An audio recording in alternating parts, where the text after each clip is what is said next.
20年前，究竟发生过什么？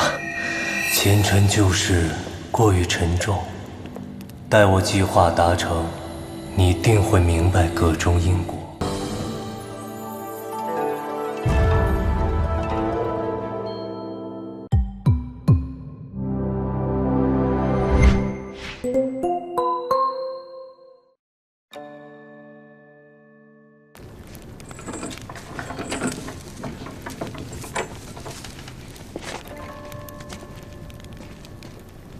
我不是都认罪了吗？你们还来干什么？我们有一事不明，特来询问。你明明家世显赫，为何冒险舞弊？可是受了镜湖先生的指使。我思前想后，就是让人给坑了。没错，我家世是不差，但我也知道自己没什么本事，就想争口气。所以就来京城四处打听门路，想在科举中一鸣惊人。后来有个人找到我，说他手里有地可以高价卖给我，我一时鬼迷心窍，就上了他的贼船。那杀害陈子生，也是你们商量好的？这事全怪陈子商。我们本来商量好了，抽签那晚钱货两讫，谁知道他抽到癸酉号就反悔了。我费了那么大劲，才让他答应帮我写题，现在就差临门一脚，怎么能够前功尽弃？所以你就杀了他，抢了他的文章。我也是一时冲动。蓝大人，你能帮我向太后求求情吗？我真是一时糊涂。是那个卖题的人告诉我，计划万无一失，而且就算事情败露，主审官也会站在我这一边。谁知道现在出事，那龟孙子影儿都没了。你口中那个卖题人，可是个俊朗的公子？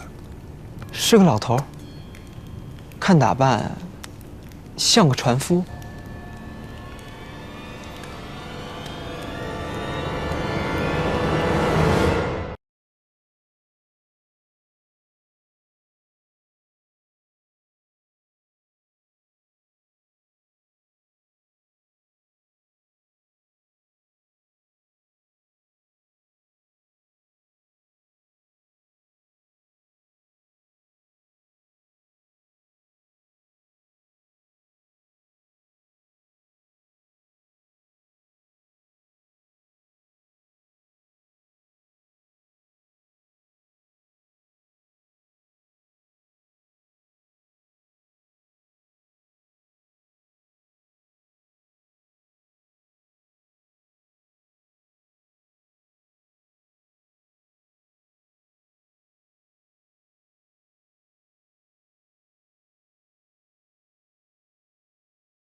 没想到查问这马连，还是没有镜湖先生的线索。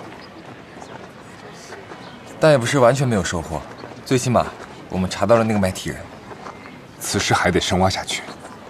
对了，我还有一事要劳烦于你。考试卷轴的封条上有一处霉点，或许是舞弊案的关键线索。你可有什么办法能查出些端倪？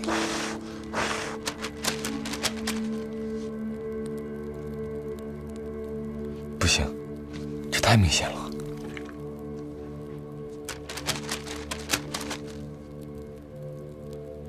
这样又一点痕迹都没有。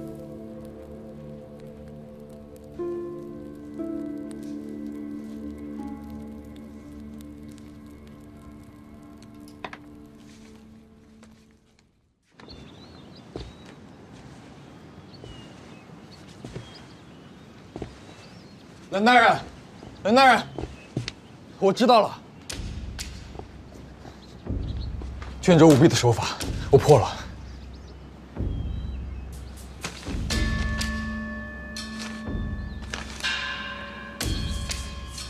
有一些你是如何做到的？请看。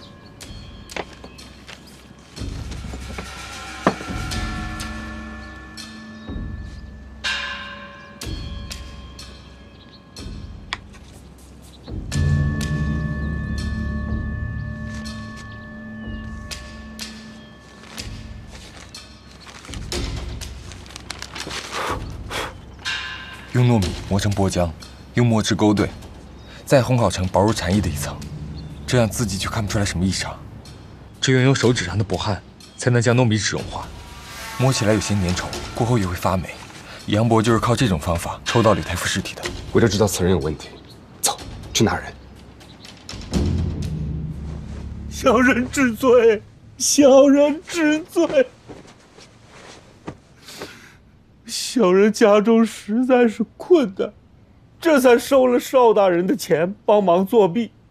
他说，科举那天士子们一定会闹事，一定会推我出来抽题。只要我将四季发年的卷轴抽出来就行。请蓝大人明鉴。少志，礼部的事宜暂由你和纪文主持。诸位，既然蓝侍郎已经交出了主考官印，科举还当继续进行，改由本官代表礼部抽取经科考题。是我又如何？你们根本不明白，镜湖先生为我做过什么。父母为了供我读书，不惜借了高利，却被放贷的给逼死了。而这放贷的背后之人，就是户部尚书楚方头，是镜湖先生替我搜集的证据，才将他绳之以法。此等大案，莫说是科举作弊，就算让我赴汤蹈火，我也在所不辞。你承认科举舞弊是你所为？是。封条是我动的手脚，签也是我看陈子尚要抽的时候暗中调的包。那签筒里面都是癸酉钱，他自然一抽就中啊。那世子推举杨博抽题，也是你提前安排好的。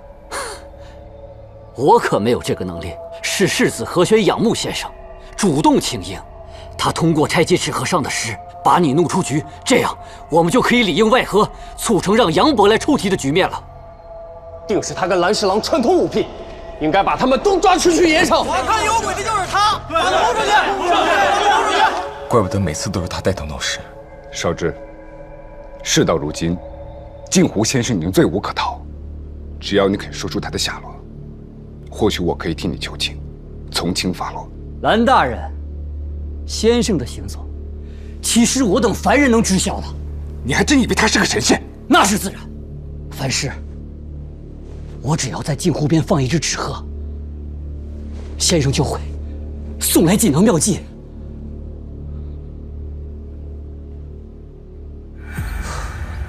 连破两案还是没有线索，镜湖先生竟能滴水不漏。他为了收买少志，竟大费周章地除去了户部尚书楚方同。你不觉得奇怪吗？的确，如果只是为了对付马连和陈子商的话，直接拿着陈子商的底稿去检举便是，何须如此？还有一人也因此案受到了刑罚。你是说，陶大人？他只是负责审理案子的局外人。真的是局外人吗？那为何卖题的人再三向马连保证，计划万无一失，就算事情败露，主审官也会站在我这一边。如此说法，倒像是早就确定了这主审官一定是陶朱峰。对了，楚方同被革职后，4位考官空出1位，而6部主官之中，治事的治事，革职的革职，唯有刑部尚书窦方可替代楚方同。所以说，一旦案发，刑部避嫌不能调查此事，这案子的审理权就落在了陶大人头上。马连是国舅的乘龙快婿，陶周峰不敢开罪太后，定会包庇他。科举首日天降之贺，余言诗中暗含考题，以得定国。写题之人直指高官柳太傅，以此引发世子对朝廷的不满。而后，马连被无罪释放之后，镜湖先生又设计了鬼笔筒的事，想必是煽动世子们闹事，以逼迫朝廷彻查，好揭露陶周峰的包庇之举。看来，我们也被镜湖先生算计在内了。可是，他为什么要对付陶大人？难道陶大人也跟20年前摩罗村案有关？那是他在京任大理寺丞，从未去过南京。或许有什么线索被我们遗漏了。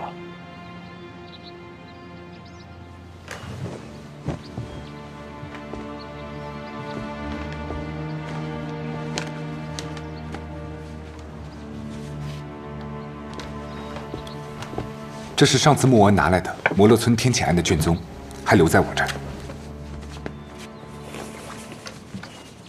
可有什么线索？还是没有新线索。不如找陶大人问个明白。莫文今天一早已经审过他，他如铁板一块，什么都不肯说，只等着受刑。那怎么办？若陶大人死了，再想找到镜湖先生就更难了。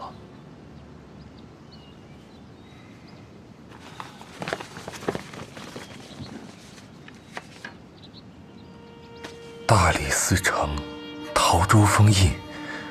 这个附和人的印章是陶大人的，当年母罗村案竟然是他附和的。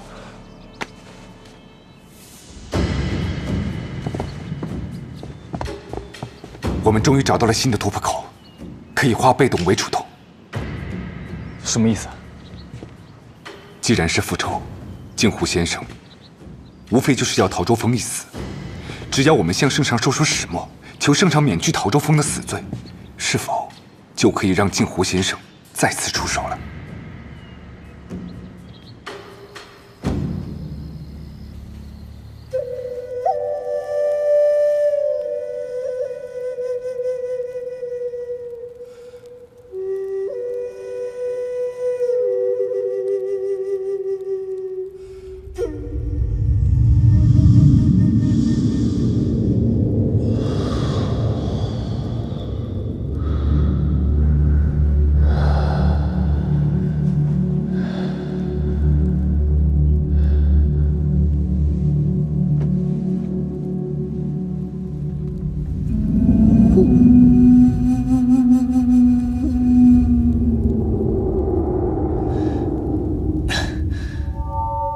张平，好久不见。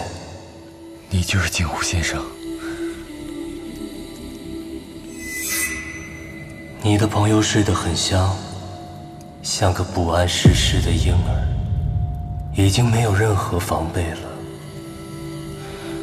我可以不过去，但你要回答我几个问题。你刚才说好久不见是什么意思？你也是摩洛族人吗？你只需知道，我确实为摩洛族而来。20年前，究竟发生过什么？前尘旧事过于沉重，待我计划达成，你定会明白个中因果。你这是承认了，之前的案子都是你做的。告诉二皮江引起天传说的人，还有高价收购凤凰头的人，都是你。是。杀死玄机的杀手也是你派去的。不错。你复仇便复仇，为何绕这么大一圈子？直接杀了他们，岂不无趣？所以，他们当年灭村时犯下什么罪行，你便让他们重蹈覆辙，死于同样的罪。二皮江制造了毒药，你便让他死于毒药献祭。常威做了孔明灯，你就诱使他再做了一颗，去偷凤凰头，并因此而死。想必玄机也是如此。当年他为讨好太后，作恶灭村，如今又引他替太后栽赃柳太傅，最后落了个惨死的下场。我只不过是以彼之道，还施彼身。那你为什么要杀了陶大人？就是因为他当年也附和了卷宗。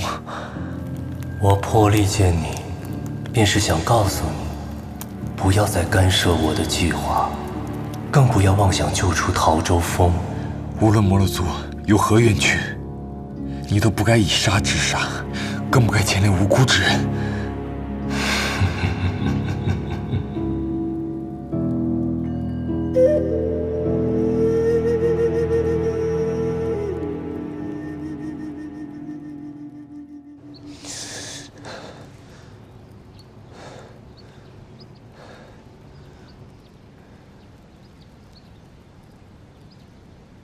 难道昨晚是场梦？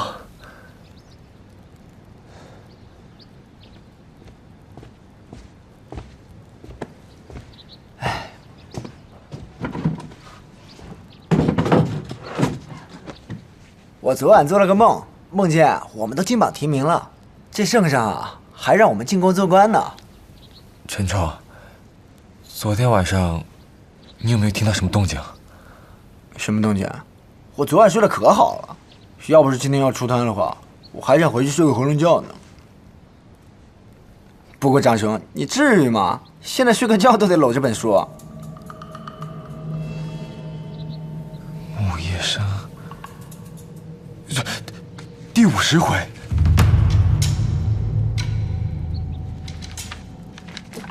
陈冲，这字迹怎么这么像陶大人的？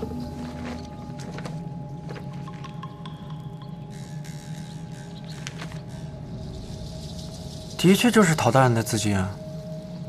难道陶大人就是木叶生？木叶生真的在大理寺当过差吗？他的真名叫什么？现在在何处啊？你说的是那个写《奇诡夜谈》的？对，民间话本而已，都是胡乱编造罢了。本官从未听说大理寺有这号人。这不就是木叶生研究疑难怪案的地方吗？和书中写的一模一样。这一切肯定不是杜撰的。20年前，木叶生一定就在大理寺当差。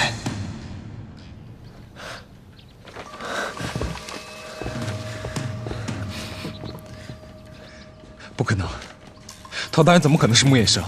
木叶生能写出唐若人关系真相，黑暗便无处可藏。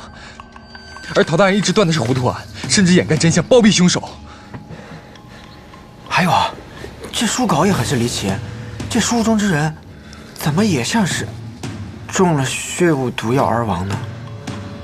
还有《奇诡夜谈》只有49回，还未写完，木叶生就封笔了，怎么会有50回？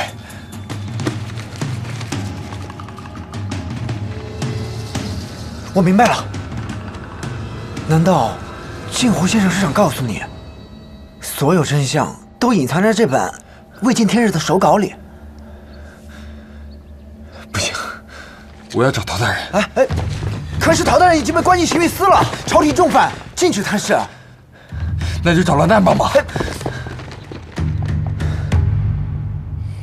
我和莫文打过招呼，但时间紧张，得想办法快点焖出东西来。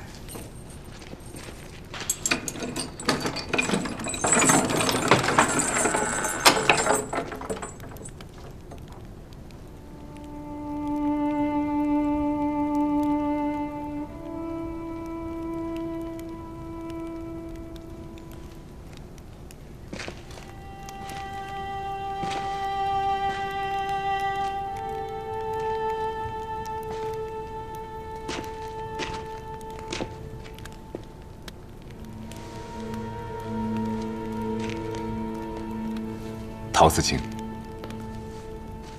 这《奇诡夜谈》第50回，您看过吗？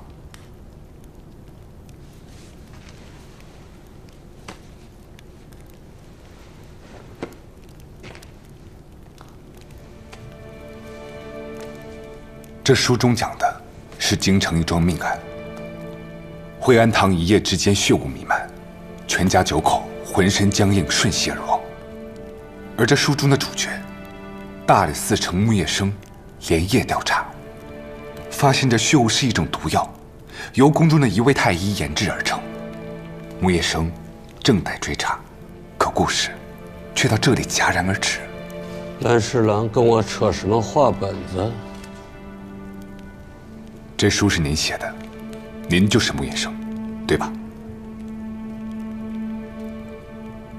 数月前，二皮将与血雾毒药连杀数人，您也亲历其中。这刑部结案的卷宗，想必您也见过。这作案的手法跟您书中写的一模一样。陶思清，当年您是不是查到了什么，才没将这话本继续写完？我什么都不会说的，你们走吧。摩罗村一案背后的凶手究竟是何人？竟令陶思清如此害怕，连只言片语都不敢吐露。我都快死了，你们为何还要穷追不舍？栾大人不必再问了，他不可能是木叶生。这画本子，说不定是镜湖先生的诡计，是他模仿陶大人的笔记伪造的。张平，难道不是吗？你也看到了，陶大人是个胆小怕事、欺软怕硬的庸官，遇到事情只知道和稀泥。而穆医生那么嫉恶如仇，他们哪里像啊？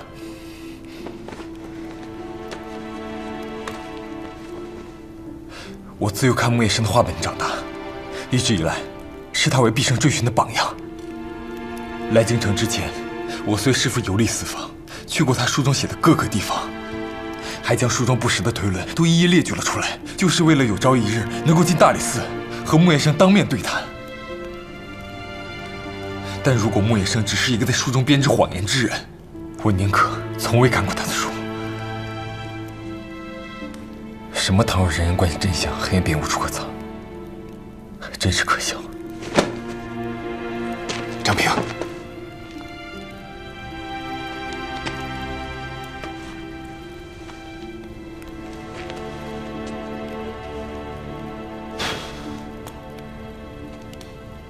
第42回，木下还魂。我都记不得这一回，木叶生被困墓中是如何逃出升天的了。或许曾经的木叶生会想尽办法百折不挠，而如今的陶周峰早已锐气全失。好吧，窝囊了20年，今晚便再做一回木叶生。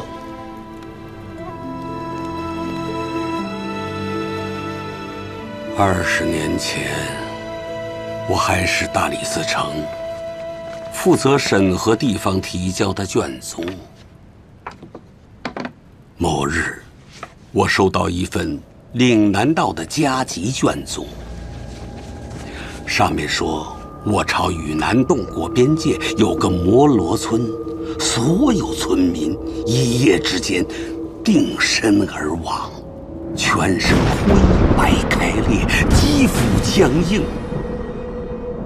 当地官府前去调查，却毫无线索。只听附近村民说，当晚有天降血雾的异象，而这个村落崇尚巫术，疑似遭了天谴。我当即便联想到了京城刚发生的惠安堂灭门案。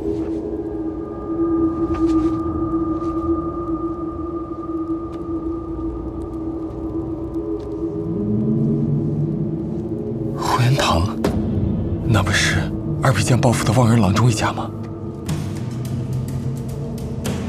不错，2个案子中死者的死法一模一样。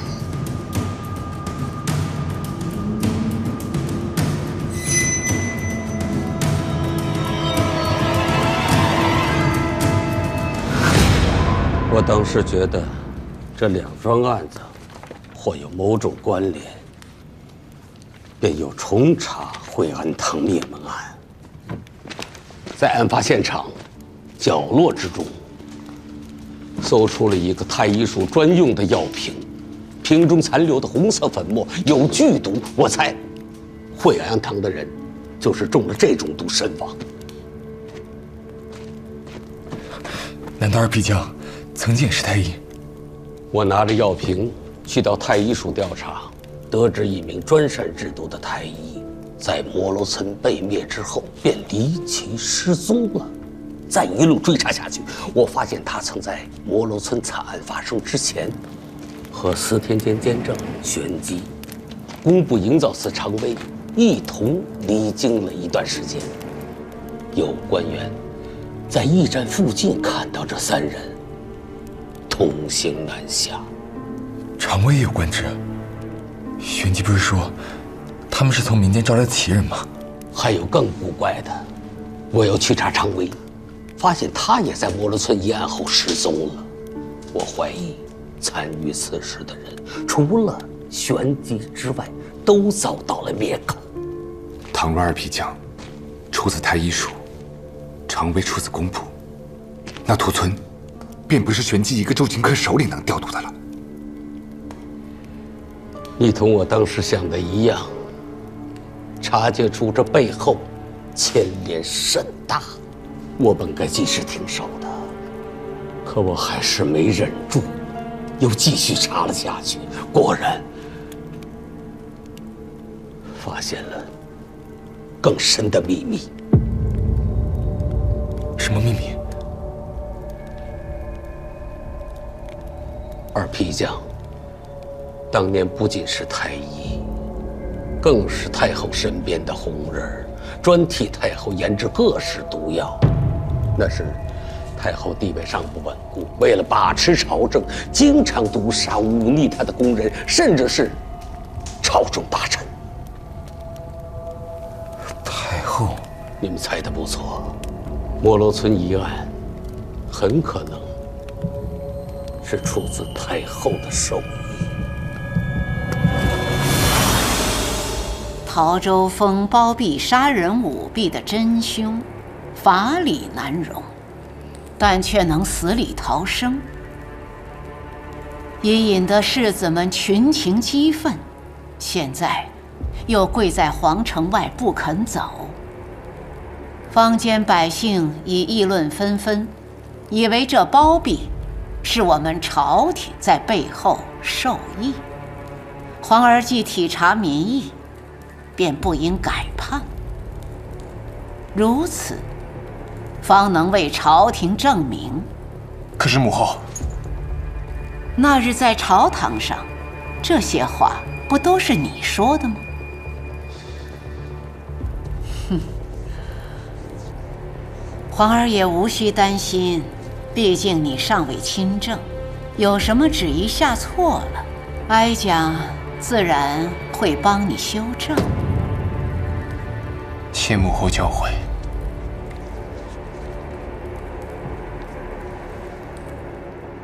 这就是您当年封闭的原因。我何尝不想打抱不平，揭露所有真相？但从我知道这个秘密时起，便再也做不成嫉恶如仇的木叶生了。匹夫岂能撼树？那可是太后话，我做不到，你蓝侍郎都做不到。可想，镜湖先生记恨您，便是因为您当年知而不报了。此事过去20年了，我原以为当年那些人早就被太后灭口，直至前些日子二皮将重新出现，连杀数人，太后还有意无意的在朝堂上问起，我才意识到事情还没结束。后来凤凰头失窃、旋即暴毙，这桩桩件件都是冲着当年屠村的参与者而来，我心中便存了警惕。镜湖先生早已摸清了我的弱点，手段之狠，心机之深，陶某人输得心服口服。可像我这20年里担惊受怕，苟且偷安，最终还是难逃一死，有什么意义？有什么意义？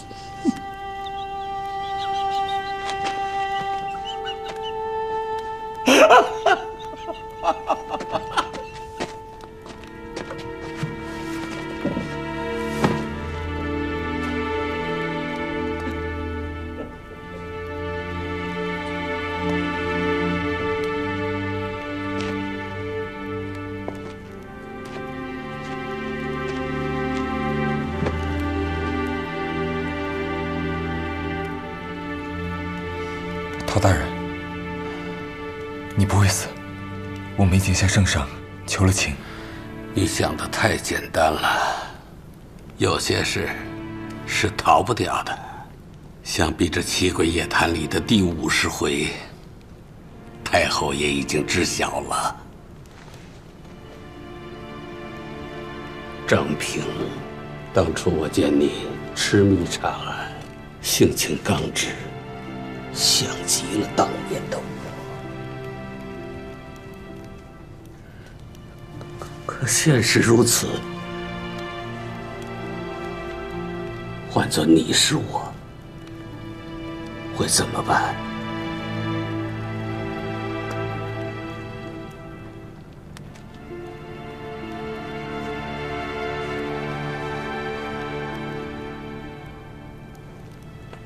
应西公公这么晚了，怎么还亲自过来？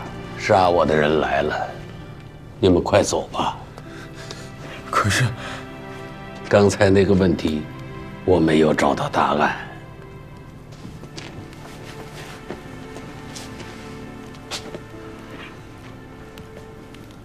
希望你能找到。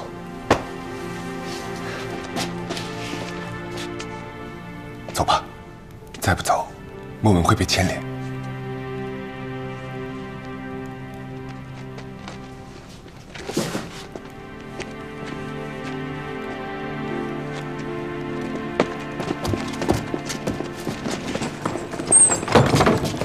公公，您辛苦啊。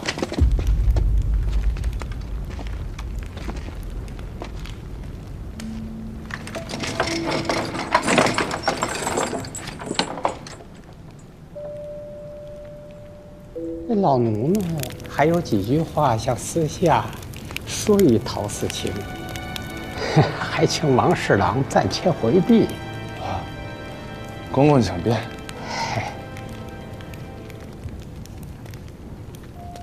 王侍郎，回避。好。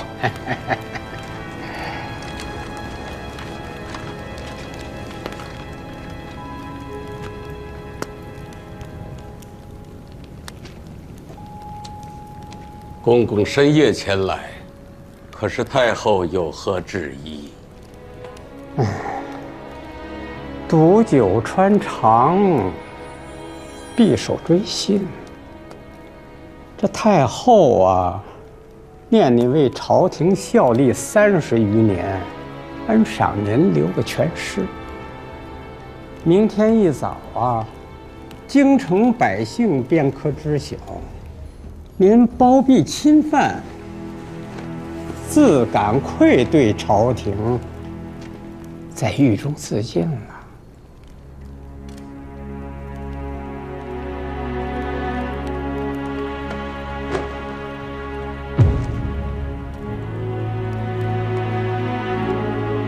老臣谢太后恩典。